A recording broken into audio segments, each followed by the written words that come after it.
welcome to our podcast. Thank you for joining us today. Social media has become an important part of our daily life.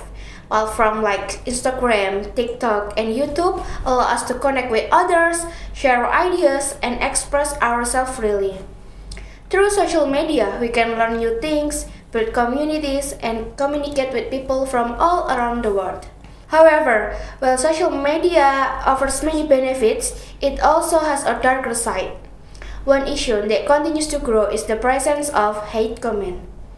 We often see negative comment directed at content creators, public figures, and also ordinary users. Sometimes these comments are intended as a criticism, but many are simply meant to insult, humiliate, or hurt others. The problem is that comment can be written in just a few seconds, but the impact can last much longer. Hate comment can affect someone's confidence, mental health, and willingness to express themselves online. This raises several important questions. Why do people leave hate comment? Does anonymity make people feel braver? What impact do these comments have on both victims and the people who leave them? And most importantly, how can we create a healthier environment? To help us explore this question, we have a special guest joining us today. She is a second semester student majoring in English education who is interested in communication and the role of language in society. Good morning, Girly. Hello, good morning. Thank you for being here today. How are you? I'm feeling great today and I'm very excited to discuss about this topic because as we know, we live in a digital era that a lot of things can happen in online, especially the hate comment itself. So it's very important for us to discuss about it. Okay, we are glad to have you here, Girly. Let's begin our discussion. First question, why do you think people easily leave hate comment on social media? I think there are several reasons behind it. Social media create a distance between people. So when we interact through a social media, we don't immediately see emotional impact of our words. And because of that, some people forget that there is a real person behind the account. Another reason, according to Chancellor, that talking about cyber psychology and behavior, people who leave those comments have emotional issues. Many people use social media when they feel stressed, angry, or disappointed. Instead of dealing with those emotions, they prefer to express themselves on everyone and then leave a hate comment on it. Also, we can't ignore the social influence from other people because sometimes people join to write hate comments because everyone else doing it. So in many cases, a lot of hate comments come from emotional issues, social influence, and lack of empathy. Okay, that's a great point. It shows that hate comments are often less about the victims and more about what is happening in the mind of the person posting them. Okay, next question.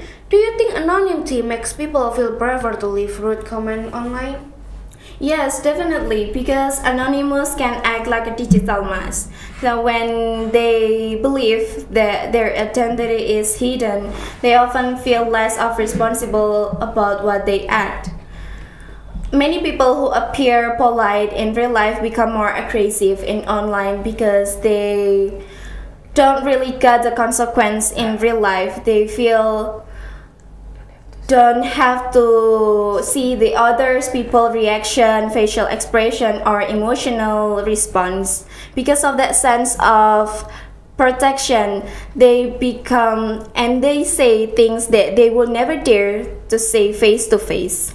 Okay, I agree. Freedom of expression is important, but freedom should also come with responsibility, whether our identity is visible or not. Okay, next question. What impact can hate comments have on both victims and the people who leave them? When we talk about hate comments, we usually focus on the victim, and that's understandable. For the victim, constant negative comments can damage their self-confidence, create anxiety, and effect for their mental health. So when they got the negative comments, they're afraid of share their opinion and express themselves in online because they're afraid of being attached. But I think it's equally important for us to discuss about it, to discuss about the person who write those comments for the impact.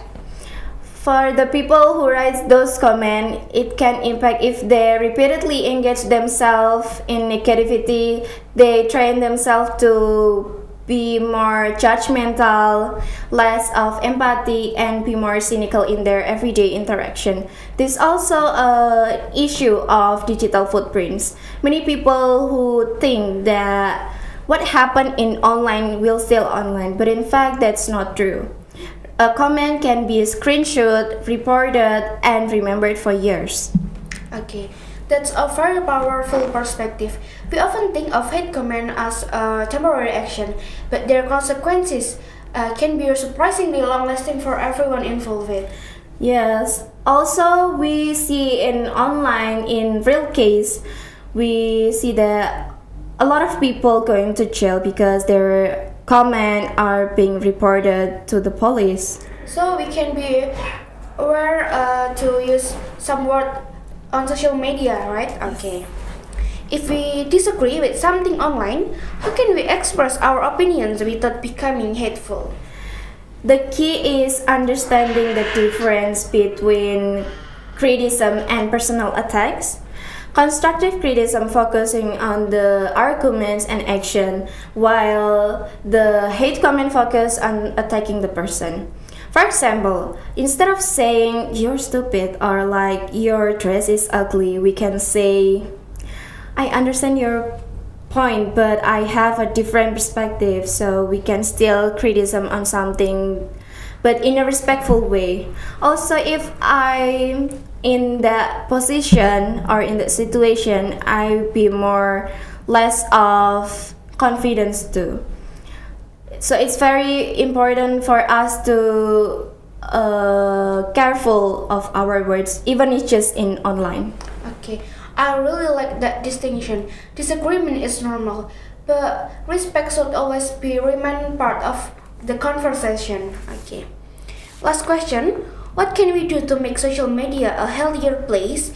And what message would you like to give to social media users regarding hate comment? I have a few simple things we can all do. The first is think before commenting.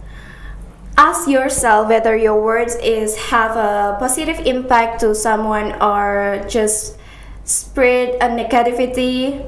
For the second things to do is practice a critical thinking. Try to understand different perspective before you write a comment. The third is surround yourself with positive content.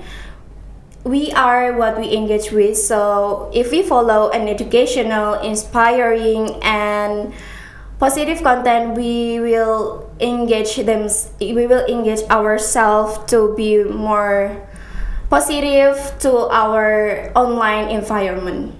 Okay. So, and for my final message, I would simply say that for some people, words are matter. If they received a positive content or positive comment, they will feel loved and they feel seen. But if they received a negative comment, they will feel weak and feel less confidence, of course, and then they afraid of express themselves in online. So it's better to think before commenting. Okay. Thank you, Girly, for sharing your thoughts and insight on this important topic. We truly appreciate your perspective. To our listeners, we hope today's discussion has encouraged you to be more mindful of the words you use online. Social media can be a powerful tool for connection and learning, but it becomes a better place when we use it with empathy, respect, and responsibility. Thank you for listening. We'll see you in the next episode. Goodbye.